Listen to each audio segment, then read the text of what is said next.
గాజువాక అండి. ఇక్కడే నాతేపాలెం. ఈసారి ఎవరు పోటీ చేస్తారు తెలుసండి గాజువాక ఎమ్మెల్యేగా? వైఎస్ఆర్సీపీ వచ్చేసి గుడివాడ అమర్నాథ్ గారు పోటీ చేస్తున్నారు.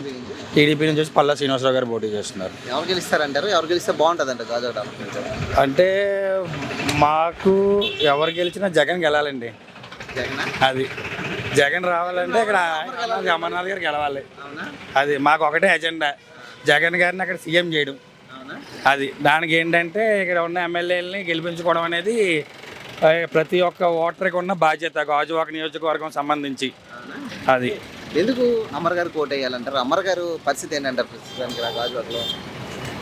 ప్రజెంట్ ఇక్కడైతే ఆయన స్థానికంగా ఇక్కడ నించోవడం అనేది మంచి విషయమేనండి. ఎందుకు అంటే ఇది ఆయన ఇక్కడ లోకల్గా సంబంధించి ఉన్న వ్యక్తి అయినా.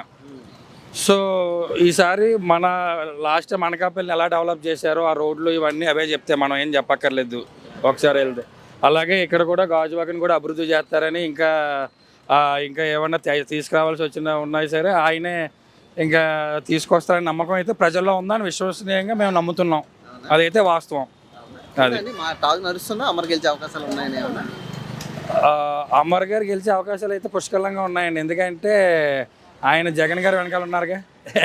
అందుకే తప్పకుండా అదైతే గెలుస్తారండి. అందులో పల్లా గారు చాలా స్ట్రాంగ్గా ఉన్నారు, అదేవిధంగా అమర్ గారు ఇద్దరు స్ట్రాంగ్గా ఉన్నారు. మంచి టఫ్ ఉండబోతుంది అంటున్నారు.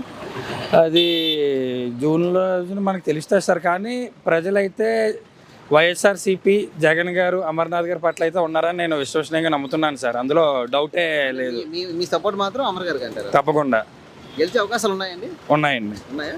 ఉన్నాయి. మంచి మెజారిటీ ఏమైనా వస్తుందా లేదా అది చెప్పలేదు. మెజారిటీ అనేది మంచి మెజారిటీ అని చెప్పలేం కానీ టఫ్గా అయితే ఉంటుంది సార్. టఫ్ అయితే ఉంటుంది. టఫ్లోనే ఎడ్జ్ మాత్రం అమర్కు ఉంటుంది. నిజంగా జగన్ గారి పథకాలే దానికి నిర్వచనం అండి, అందులో డౌటే లేదు.